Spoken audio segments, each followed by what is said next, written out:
it was so bad that I almost killed my wife. I was having flashbacks. And in our bedroom, it turned into a jungle, and she turned into a Vietnamese.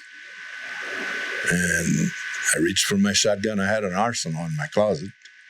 And I went and loaded it up and went to shoot her.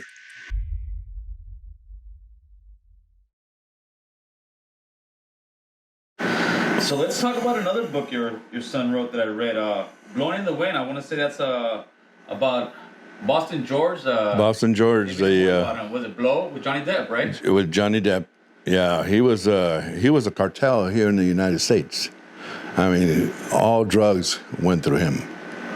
I mean, when I was talking to him, I asked him, all that money that you made, what happened to it? And the thing about it that he said, that I can't tell you. I can only tell you that 60 mil was taken by the cartel leader. What's his name? Pablo Escobar? Yeah, Pablo Escobar. That he went into the overseas bank in Panama. Yes. Took all his money out. He had control of it. So I said, give me an estimated amount of money that you did through all that time that you were in the drugs. And he says, $1 billion, maybe over $1 billion. And he said, Jim, I'm not stupid. He says, there's still some out there. So when he told me that, I figured that he was too smart to not to hide some of it. Right. But he's a very interesting person. I mean, he likes to drink. And when he drinks, man, it's a different story. I mean, you get into some real topics, and it's like, I tell him, I said, hey, you're not just talking to someone, you're talking to me. And he respects me highly, you know, and we got to know each other, became good friends, and now he's trying to do a sequel, and that's what that book is about. For people who don't know, he did some 20-some years in the feds, right? I think about 25 years. Something like that. In federal prison. Yeah, and I think he was released in 2014.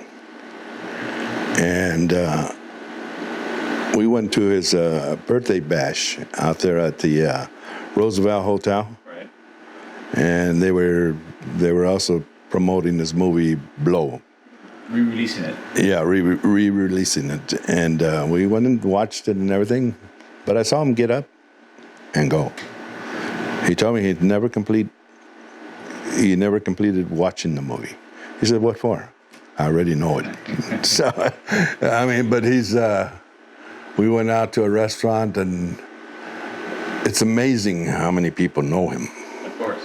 Because while we were sitting out there, it was an outdoor patio, and it had a glass divider there, and people that are walking by, all of a sudden they caught sight of him, and there was about 30, 35 people while we were there that came in and shook his hand and started talking with him, and they thought Adrian was his bouncer, and yeah, because he's huge, man. But he had some good times with him, and right now we're waiting to see how that goes. Hopefully, we'll get something going soon. There's one question that probably most people want to know. I know. I actually talked to my wife about it. His daughter, has he had any contact with her since he's been out? He had contact with her, but it didn't work out. And that was the one thing that he loved the most and cared for the most, was his daughter, to this day. Yeah, the movie showed that. I mean, that's why I asked. She used them on this. They were doing this HBO, what do you call that? Documentary on him. This was separate from what they have already now. But the people that she got were just playing them. They were using them for their gain. Right. And so he hasn't talked to her since. And it's just a shame that they can't reunite. Have you ever asked him, just when you guys would speak, do you think he regrets doing what he did and getting all that time that he did? If he could go back, you think he could change? He would change it? No. His response is, "Hey, I have no regrets. That's right. I've done what I've done. That's the past. And what I do here in the future, that's what matters." Yeah, he actually gets into all this stuff. That's what the book is about, the one that Adrian wrote. Yeah, He gets yeah. into the past life after prison and where he's at now. And Exactly. pretty current. Yeah, Adrian really got into him, and How did Adrian meet him? he started writing to him in 2000. I think it was 2004, when the movie Blow came out. Okay. And so he was intrigued with Boston George. So he started writing him letters, and they started communicating and became good friends. Nice. And from when he got released, we went out there and took him to dinner and just had a awesome time with him. It's amazing when people judge you for what you've done instead of seeing who the real you is all about. Right. And that's what that book is about. It's about the other side of Boston George. But And now the latest book that he just finished writing, is that the 13 Unsung Heroes? that came second to Wounded. Okay. And basically, the 13 Unsung Heroes is about the movie Born on the 4th of July. Yes. Ron Kovic. With what's his name? Tom Cruise. Tom Cruise. Right. Yeah, he played Ron Kovic. Right. Oliver Stone produced that movie, directed that movie. But the story wasn't told the way it happened. And so Ron Kovic was a metal hounder. He said, in one of his quotes in his book, he says that he wishes he could get wounded so that he can get a medal, Purple Heart, and I don't know why to this day he got the Bronze Star, because he got wounded, and he was wounded. There was nothing extraordinary that he did. Rudy Molina was the one that patched him up, not once but twice, and he was attending other veterans that were wounded, Right. comrades that were wounded, and patching them up. They put him up for the Silver Star, but to this day he hasn't received it. He's fighting for it because, truthfully, he deserves it. 51 years later, and such a disrespect to a veteran like that put himself on the line. So I feel for him, because it's like he never got what he deserved. When you came back from Nam, how did people accept you or not accept you? Well, I came back on a plane, and I was in a wheelchair, and there was a lot of protesters, and there was about 50 of us in that plane, and they were throwing tomatoes, fruit at us, calling us baby killers, and that they didn't want us around. So when we heard that, it was like, wow. It just made things worse for us, the way that we were already feeling. It was like we had shame and wondering, what did we do? Yeah, we did some things over there that we should have never done, but that's war. Yeah. You sometimes have to adjust and become part of that environment in order to survive. As many vets will tell you, you're in Satan's jungle. That's his playground. And if there's a hell, that was hell. Because the men that died there, young men, 17-year-olds, 18-year-olds my age, 19 years old, they gave their life. In their hearts, they were doing it because they thought it was right. Correct. But the truth about it was just a political war. The rich got fatter and the poor got poorer, and they got sent over there. And all that you had was just your comrades. You were fighting for your comrades. And so that's what kept us going, and that's why we were there. And the more devastation that we saw, and then seeing the people there, hospitable people, they'll give you a month's wages and serve you a plate that would cost a month's wages because they were happy we were there. And not all of them, but a good majority of them. This is the third world country. They're using buffaloes to turn their fields. They're back in the ancient times. Did you hear any of the? Remember there was big publicity or big news cycle when Muhammad Ali refused to go to Vietnam. Were you already in country at that time, or do you remember when that was happening? That was before I went over. That he refused to go. Yes. And you know what? I say this. You have to learn to respect a man's opinion. And his was a religious reason why he didn't go. Well, one of the greatest quotes I heard from him about that was when they asked him about it. And he said, "No Viet Cong ever called me nigger." He was drafted, and then he refused induction on the grounds of his religious convictions on war. My conscience won't let me go shoot my brother or some darker people or some poor, hungry people in the mud for big, powerful America and shoot them for what? They never called me nigger. They never lynched me. They never put no dogs on me. They never robbed me of my nationality, raped and killed my mother and father. Yeah, I remember that. That was and which has some deep meaning behind that, because here in this country that is so wealthy, and it was so racist at the time. It was so racist. You might as well be back in the Civil War. Right.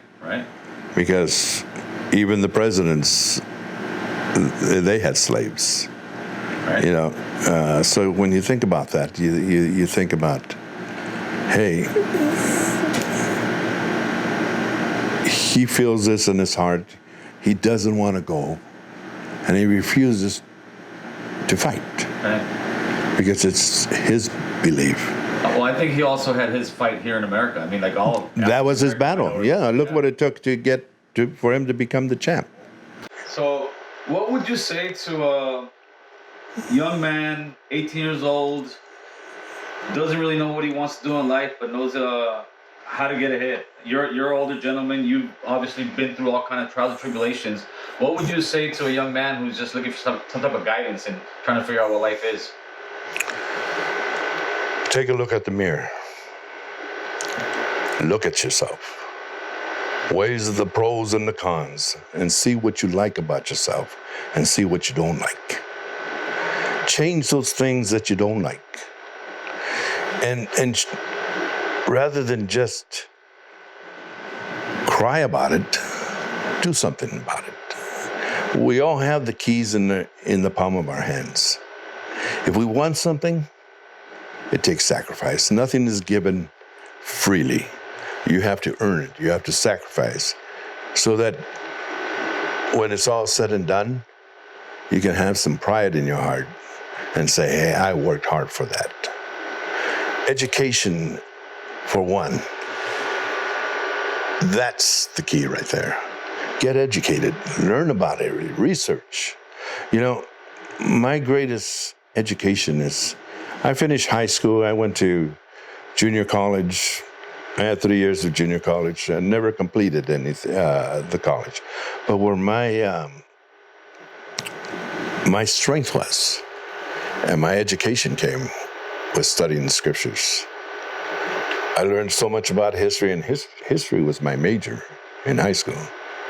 But I learned so much biblical history with regular history. And man, that's awesome. And that's the other thing that I really would like to tell the veterans, not just the veterans, but all those that are suffering and going through trials. And it seems like there's no way out. It seems like there's no hope, but there is hope. You're just looking in the wrong direction, and it's right before you.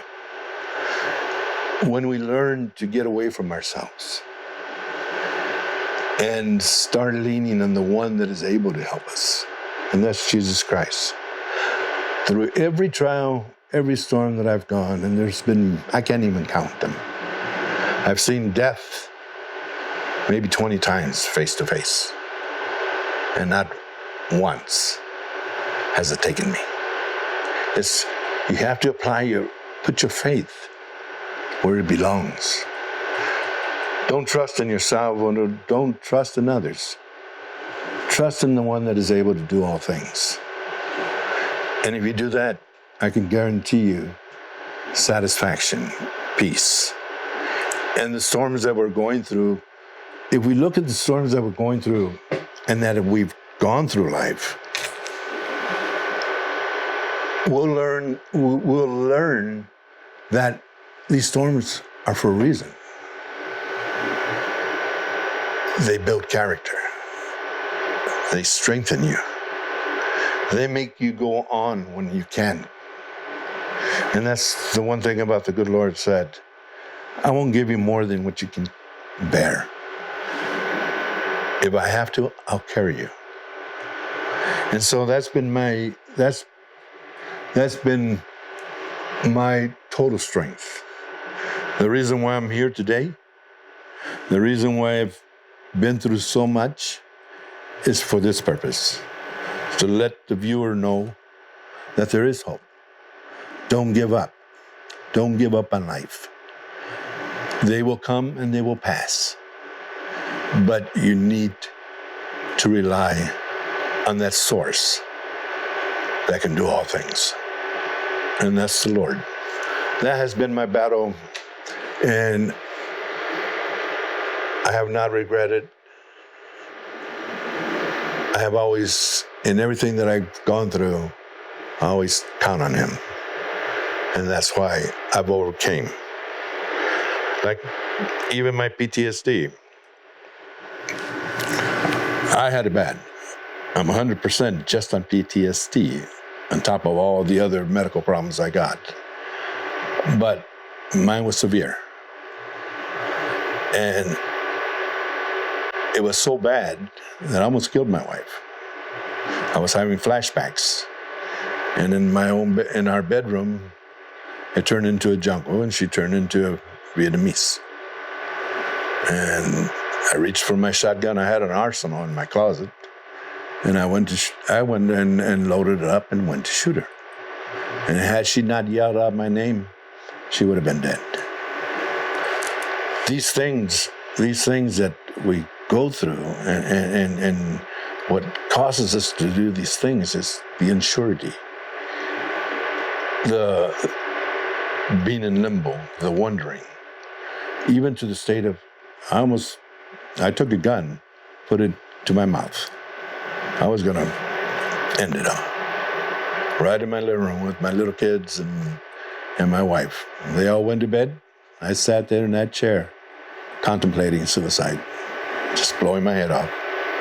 But thank God that I heard His voice, because it changed my whole life. And that I'm grateful for. But like I said, no matter what you're going through, no matter how bad it is, He'll make it right.